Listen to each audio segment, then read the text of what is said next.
Hi, welcome to Como Live, and I'm Jen. I'm one of the gardeners here, and I'm with you in the North Garden. I wanted to start with a few things today, and then we're going to do a little tour of some of our fruits and spices that we grow in here. But first, I have three things to talk about. So we are able to welcome visitors back to the conservatory, which is very exciting. And I just wanted to touch on that so that you know that after you watch this tour, you can come back and see things in person. But it is a different process than what we have ever done before, because things are different, right? So please go online and check out how to get a reservation for a time to come visit us, and what that process will be like is all explained online. So the second thing I wanted to mention was that when I talk about fruits that we grow here in the North Garden, I do get one question over and over again, so I'll address that right off the bat. And people always want to know, what do we do with the fruit that we grow here? So the short answer is that nobody gets to eat it or use it. And that's because what we're using it for is to show you, right? It's a display garden, so we want the fruits to stay on the plants for as long as possible, so everybody who comes in can observe what that looks like in person. So sometimes the fruits will be overripe by the time they drop out of the tree, and then they just need to be composted. So basically the answer is we don't do anything with the fruit. I know some people ask that because they'd be interested to know if there's some way that they could try the fruits from here, but yeah, we just have them on display. So that's their purpose, display and education. So the third thing I wanted to mention, since we're on Facebook Live, is that I wanted to invite some comments. So we're going to be talking about a lot of fruits and spices in here that people might be familiar with. I'll talk a little bit about some things that I know about them and some of the common names that I know. But I know that we have folks in the Twin Cities who might have grown up in tropical places or might have visited tropical places. And maybe you know these fruits by a different name, or maybe you have an interesting experience with them. So if you want to share that with us on Facebook Live, I would love to see those comments, and you can also help us learn more about the plants that we grow. So that would be super. All right, so we're going to go through about a dozen different things in here. So it might be a little bit quick. It's not so much of a deep dive, but hopefully it gets you interested in some of what we've got growing here. So I'm going to start with a tree called the Jackfruit Tree. And this tree has quite a few fruit on it right now, but if you look at the fruits that we have, what's really interesting is that they're not very big. However, if you have been, as I have recently, seeing jackfruit in the store, maybe you have an idea of how massively big these fruits can actually get.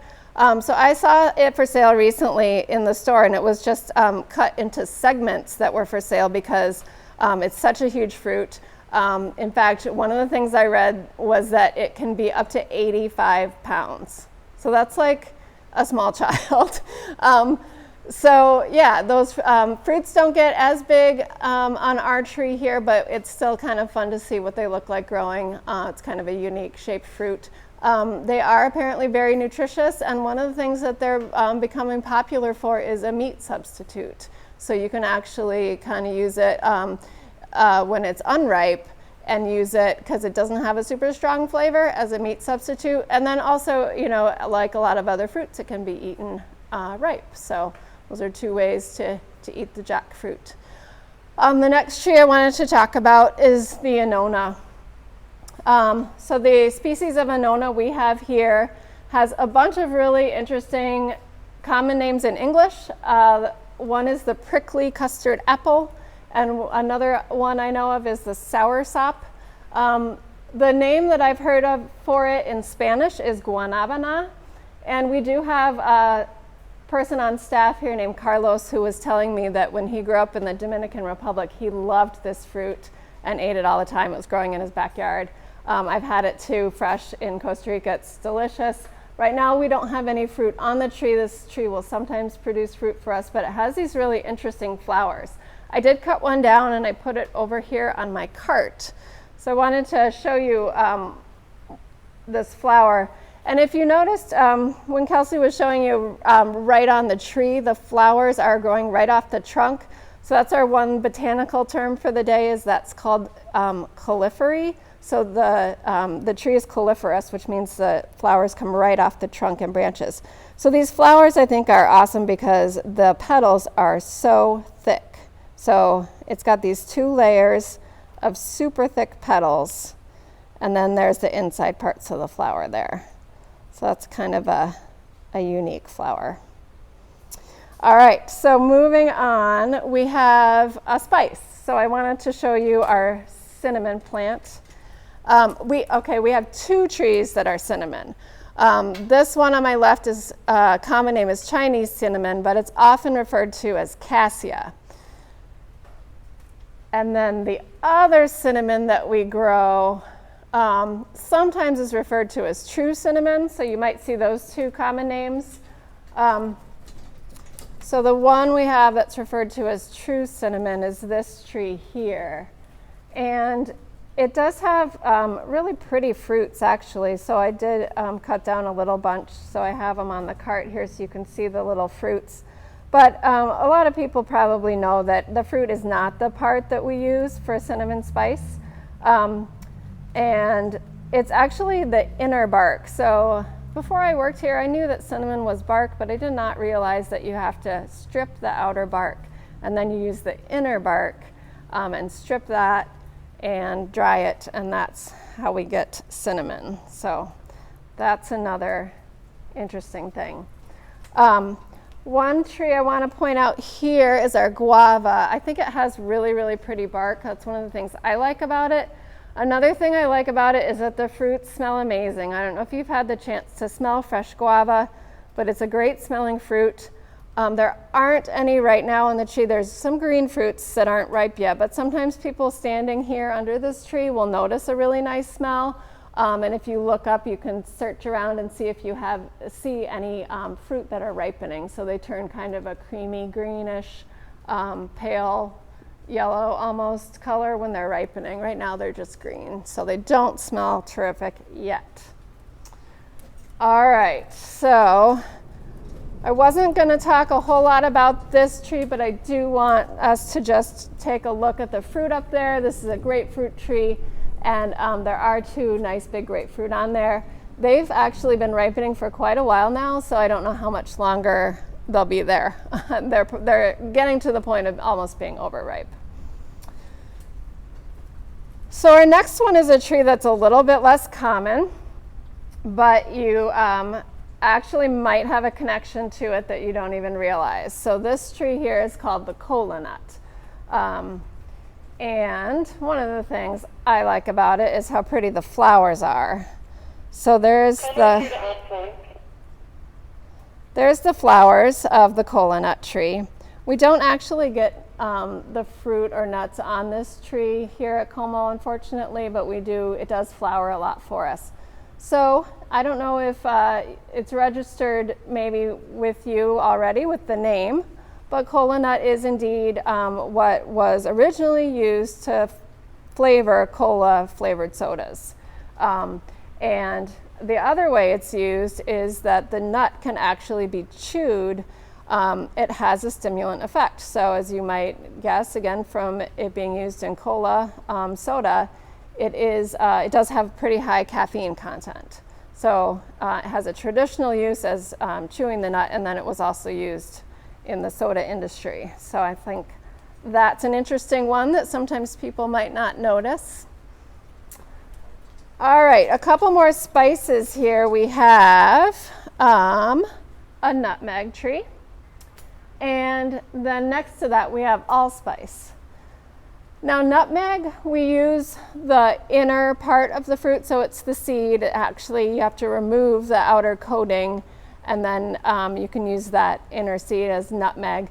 Allspice gets its name because it's said to be a combination flavor of cinnamon, nutmeg, and clove all rolled into one. So that tree we use the unripe seeds to get the spice from.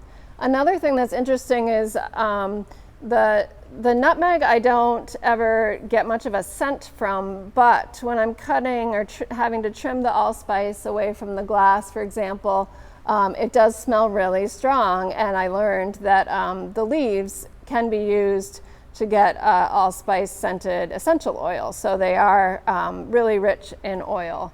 I did cut a little example here of the leaves of the allspice. You can see they're a nice glossy green.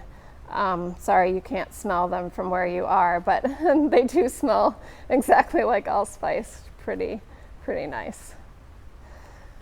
All right, another thing I wanted to touch on. We often talk or focus on our chocolate trees here in the North Garden because they're super popular and fun to look at, and it's always nice to talk about chocolate.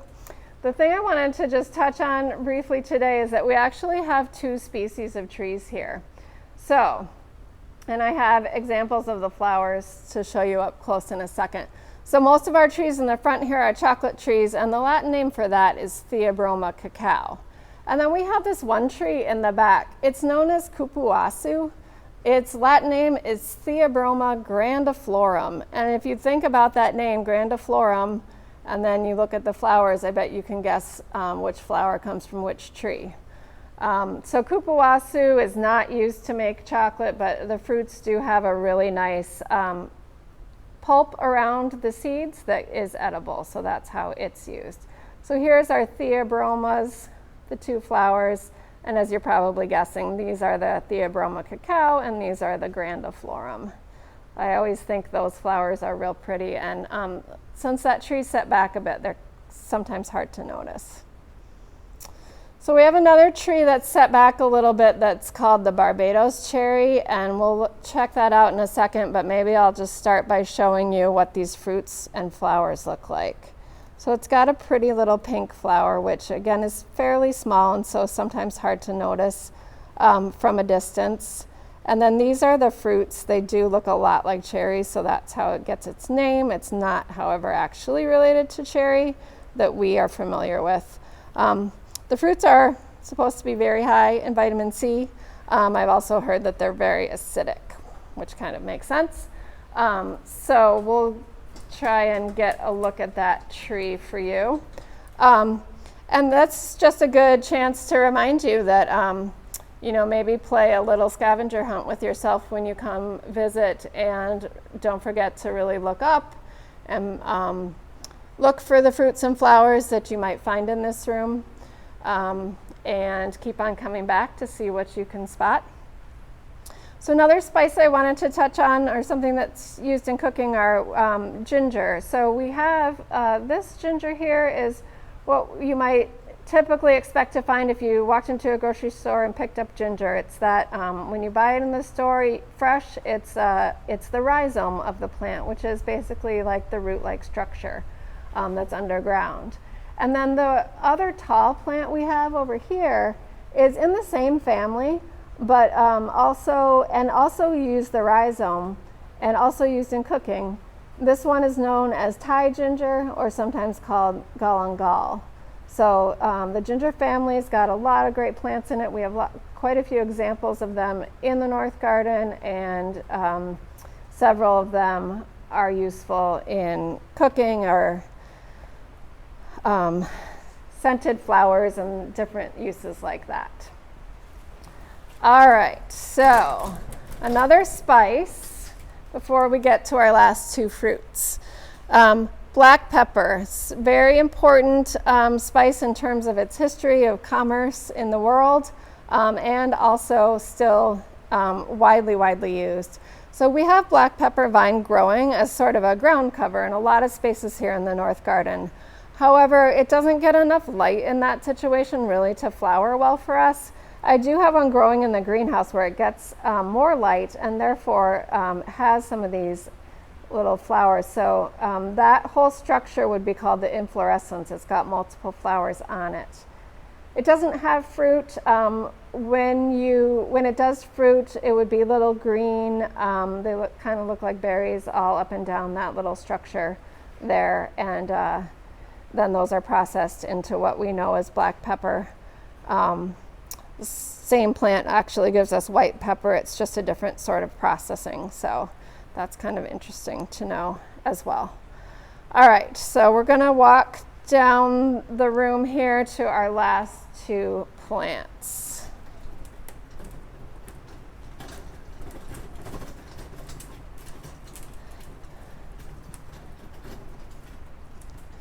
There are, of course, lots of fruits and other gingers and other interesting things that we're missing today, as well as lots of plants that are used for other things. So maybe we'll touch on those another time. We have plants in here that are used for fiber and some that are used for medicine and things like that. So this tree is called Bulimbi. Also, in English, it's often called the cucumber tree. And we can see maybe some of these clusters of fruit that sure do look sort of like cucumbers, sort of. They're about that shape and they're green anyway. So apparently this, I have not tried it, but apparently is very acidic fruit, but used commonly for things like relishes and chutneys, and can be pickled. And apparently the flowers can be eaten as well, and it's not uncommon to see those treated with sugar and as a dessert kind of. And I wanted to also point out that Bulimbi is very closely related to starfruit. Now, people are probably familiar with starfruit, and that's this tree we have here, and you can see some of the fruits up there in the tree. So if you've had starfruit, they can also sometimes be fairly acidic, but they kind of have more of a range from sweet to acidic. All right, and so one last show and tell on my cart here. We do have some flowers from the starfruit, which are really pretty flowers. They're tiny though, so sometimes sort of hard to notice, but if you get a chance, you can check out the tree. And then I wanted to do kind of a fun little show and tell here with the inside of the fruit. So starfruit, you're probably aware, gets its name because when you cut across the cross section, it has that pretty star shape. And you can see that it's kind of a really fleshy looking fruit. Well, if you look at the cucumber fruit or the Bulimbi, it also has that same star pattern on the inside and also has that real fleshy looking flesh to the fruit. So I thought that was kind of cool to look at. And that was the last thing I was going to talk about today, a quick overview of a bunch of our fun and interesting different plants. So I hope that inspired you to learn more about some of them or to come visit us. All right, thanks a lot.